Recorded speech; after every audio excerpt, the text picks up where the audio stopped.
Olá, este é o Conexão Futura na tela do seu canal Futura e confira também o nosso site futura.org.br/Conexão Futura, onde você tem aí acesso sobre toda a nossa programação, os destaques da semana no nosso programa, outros episódios e também acessa aqui, ó, do lado direito abaixo aqui do site, você acessa os nossos perfis nas redes sociais, o Facebook, o Twitter e também tem um link aqui para o nosso canal no YouTube. Bom, os postos de saúde de todo o país já estão com um novo calendário de vacinação para 2016, lançado pelo Ministério da Saúde no início do ano. Foram alteradas doses de reforço para vacinas infantis contra meningite e pneumonia, além do esquema vacinal da poliomielite e do HPV. De acordo com o Ministério, essas mudanças ocorrem periodicamente. E para conversar com a gente, então, sobre o novo calendário de vacinação e tirar as suas dúvidas, eu converso com Carla Domingues, médica e coordenadora do Programa Nacional de Imunização. Boa tarde, Carla, tudo bem? Boa tarde, Larissa, tudo bom? Só um esclarecimento, eu não sou médica, eu sou sanitarista, tá bom? Perdão, sanitarista e coordenadora, então, de imunização. Carla, por que essas mudanças periódicas e, no caso desse novo calendário de 2016, quais foram as principais alterações? O Ministério da Saúde, todos os anos, né, analisa os dados epidemiológicos sobre as doenças e principalmente os estudos que são publicados à medida que as vacinas são introduzidas nos programas nacionais de imunização, não só do Brasil como do mundo. Toda vacina, quando é introduzida no programa, ela tem um registro na Anvisa com estudos clínicos muito rigorosos que envolvem apenas 20 a 30 mil pessoas. À medida que essas vacinas são usadas em grande escala, né, pela população alvo dos programas nacionais de imunizações, os pesquisadores começam a acompanhar essa vacinação e eles avaliam se aqueles esquemas vacinais estão adequados, né, se aquilo realmente representa a realidade como foi pensado nos estudos clínicos. E nessa avaliação, né, pós a utilização nos programas nacionais de imunizações, nós conseguimos medir se aquele esquema definido inicialmente ele está adequado, se a gente precisa ampliar com novas doses de reforços, ou se aquele esquema pode, inclusive, ser reduzido, né, tendo um menor número de doses. E é isso que aconteceu agora, né? À luz desses estudos que são publicados, inclusive muitos realizados no próprio Brasil, né, o Ministério da Saúde, em conjunto com as sociedades científicas, né, de pediatria, de infectologia, de imunização, nós tomamos a decisão de alterar esse calendário para que a gente possa melhorar a eficácia do Programa Nacional de Imunizações. Com isso, né, nós vamos ter grandes mudanças no ano de 2016. Quais são as principais mudanças? Então, a poliomielite, que antes nós utilizávamos um esquema que nós chamávamos de sequencial, que era as duas primeiras vacinas, né, aos 2 e 4 meses, com a vacina inativada, a injeção, né, e as demais doses, aos 6 meses, 15 meses, 4 anos, que era com a vacina oral, que é a gotinha. Então, nós temos a nossa primeira mudança. As 3 doses iniciais, aos 2, ao 4, 6 meses, elas passam agora a ser injetáveis. E apenas os reforços que serão feitos com a gotinha, né, aos 15 meses, aos 4 anos.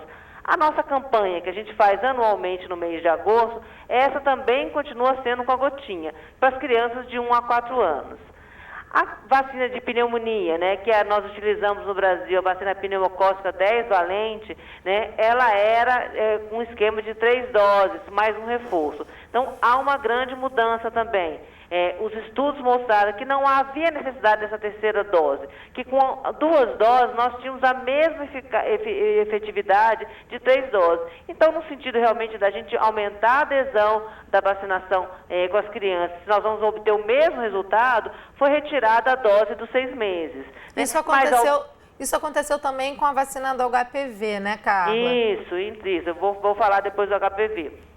Então, essa dose de pneumonia, ela agora, né, é aos 2 aos 4 meses, né? Então, se completa o esquema primário de vacinação e tem uma dose de reforço que é aos 12 meses. Mas também tem uma grande mudança. essa dose de reforço ela só poderia ser aplicada até os 23 meses. Nós agora estamos ampliando a oportunidade das crianças que não tomaram essa dose de reforço, ou mesmo aquelas crianças que nunca foram vacinadas no primeiro ano de vida, seja porque tiveram dificuldade de acesso, porque a mãe desconhecia a necessidade dessa vacinação, elas poderão, a criança, tomar a vacina até os 4 anos. Então, a gente diminuiu uma dose, mas, ao mesmo tempo, estamos oportunizando que crianças até 4 anos tenham pelo menos uma dose dessa vacina, né, e assim garantindo uma maior proteção da população infantil. A vacina de meningite, nós também fizemos uma mudança em relação ao reforço. Continua o esquema primário, né, na primeira infância, aos 3 e aos 5 meses, sendo de 2 doses, mas a dose de reforço que era feita aos 2 meses também poderá ser dada aos 4 anos, né, da mesma forma que a vacina de pneumonia. A vacina de hepatite A, nós simplesmente mudamos a data.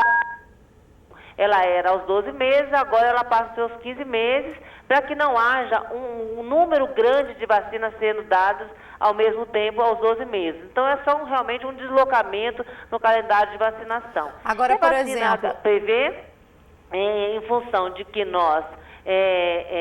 também em razão dos estudos, né, mostraram que aquele esquema que nós tínhamos definido, estendido para as meninas de 9 a 13 anos, que elas tomariam uma primeira dose inicial, 6 meses depois elas tomariam a segunda dose, e 60 meses depois elas tomariam a terceira dose, essa dose de reforço aos 60 meses, quer dizer, 5 anos depois, ela não será mais necessária, porque da mesma forma os estudos mostraram que as meninas que efetivamente tomarem 2 doses com esse intervalo de pelo menos 6 meses, elas estarão tão protegidas quanto aquelas que tomarem 3 doses. Então, dessa forma, né, a gente diminui uma dose para adolescente, mas nós garantimos a mesma efetividade. Agora, Carla, uma dúvida que fica, né, em mães que estão nos assistindo, em pais responsáveis.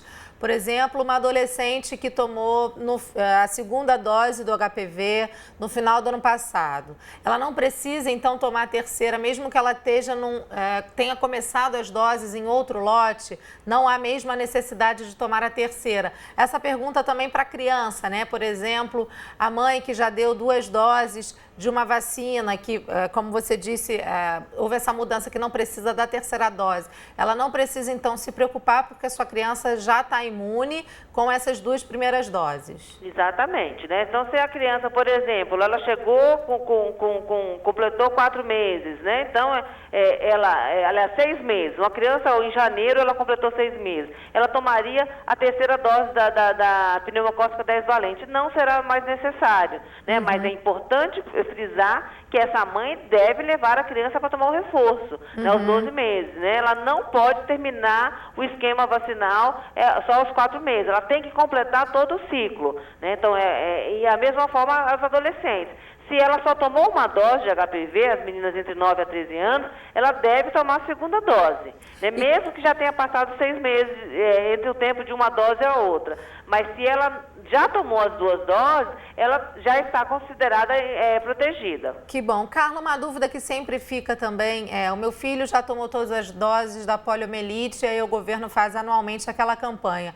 Mesmo que as crianças já tenham tomado as doses no período necessário, na campanha é bom tomar a vacina novamente? Essa é uma dúvida que sempre fica. É fundamental, né? Por que nós fazemos essa campanha indiscriminada, que nós chamamos, né? Independente da criança estar com o seu calendário completo ou não, ela deve tomar, né? Então, é uma vacina que nós devemos fazer com que todas as crianças abaixo de 5 anos, entre 1 a 5 anos, estejam vacinadas. Por que há essa necessidade? Nós ainda temos 2 países que são endêmicos, que é o Paquistão e o Afeganistão. Com esse circulação de pessoas, seja por comércio ou pelo turismo, nós não temos nenhuma garantia que esse vírus, né, que ainda acontece nesses países endêmicos, né, pode reintroduzir no nosso país.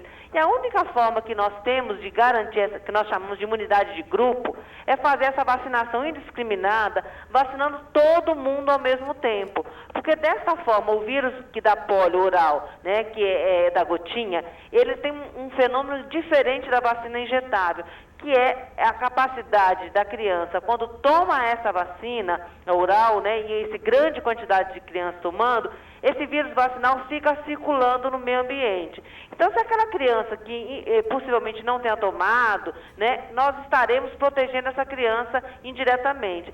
Se eu vacino só, eu tenho que vacinar 10 crianças, só vacino 5, então a chance de eu ter esse vírus circulando no meio ambiente é muito pequena. E aí nós não teremos essa imunidade de grupo. Então, enquanto a Organização Mundial não decretar que o vírus da polio selvagem já está erradicado do mundo, nós ainda temos que continuar fazendo essa campanha indiscriminada. Só dessa forma nós vamos garantir que essa doença não seja reintroduzida no país. Nós temos 26 anos sem polio no nosso país, uma doença que já afetou milhares de crianças foram a óbito, milhares de crianças tiveram paralisia infantil e ficaram sequeladas por resto da vida, e essa é a grande vitória da sociedade brasileira. Por isso que é importante manter também essa doença circulando no nosso país. Por isso que é importante manter também o calendário de vacinação em dia, né, Carla? Olha, infelizmente o nosso tempo está esgotando. Eu queria agradecer a sua participação no Conexão Futura e também as suas explicações em relação ao novo calendário de vacinação. Muito obrigada pela disponibilidade. Eu que agradeço a oportunidade de estar falando com vocês e convencendo a população é importante nós mantermos o calendário não só da criança, mas do adolescente, do adulto em dia, porque só dessa forma nós teremos a nossa população devidamente protegida. Legal, obrigada, Carla. De nada. Tá aí o recado da Carla. Eu queria deixar para você que está nos assistindo o site do Ministério da Saúde, que é portalsaude.saude.gov.br. Está aí na sua tela, que você acessa não só as notícias e também a atualização do calendário de vacinação para 2016, que foi o tema da nossa entrevista, mas você também consegue consultar aí outros dados sobre a saúde e sobre o Sistema Único de Saúde do país, da sua cidade, do seu município. Bom, na próxima entrada do Conexão Futura, vamos falar sobre concentração de renda. Olha, para você ter uma ideia, nos últimos 5 anos, a riqueza das 62 pessoas mais ricas do mundo aumentou 44%. Por isso, claro, você não pode perder essa discussão. A gente volta então daqui a pouco com mais Conexão Futura. Até já!